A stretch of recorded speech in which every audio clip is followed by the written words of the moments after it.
পাকিস্তানের বিপক্ষে বাংলাদেশ দলের ঐতিহাসিক জয়ে সকল খেলোয়াড়কে অভিনন্দন জানিয়েছেন সাবেক অধিনায়ক খালেদ মাসুদ পাইলট। নিউজ 24-কে এক সাক্ষাৎকারে তিনি আরও বলেন, এই অর্জনের ধারাবাহিকতা ধরে রাখাই এখন সবচেয়ে বড় চ্যালেঞ্জ।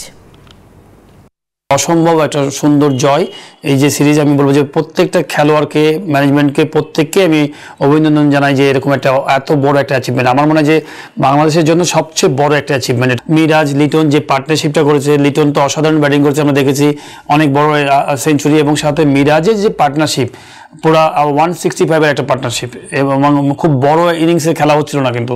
তো সেই ক্ষেত্রে আমার কাছে মনে হয় যে পার্টনারশিপটা খুব ইম্পর্টেন্ট ছিল। খুব ভালো ব্যাটিং করে গেছে, চমৎকার ব্যাটিং। সাথে হাসান মাহমুদের ছোট্ট কন্ট্রিবিউশন, অল্প হয়তো রান, কিন্তু সে যেভাবে লিটনকে সাপোর্ট দিয়েছে দেখার মতো। নাহিদ রানা ভালো বল করেছে, অসাধারণ 4 উইকেট পেয়েছে। হাসান মাহমুদ 5 উইকেট পেয়েছে। দেখতেই ভালো লাগছে তাদের অ্যাটাক। এবং আপনি যদি দেখেন পাকিস্তানি ব্যাটসম্যানরা ব্যাটিং করছে, তারা কিন্তু ট্রাবল ফিল করছিল, এত সহজে ব্যাটিং করছিল না। ফার্স্ট ম্যাচে যদি দেখেন মুশফিকের অসাধারণ 191-এর ইনিংস।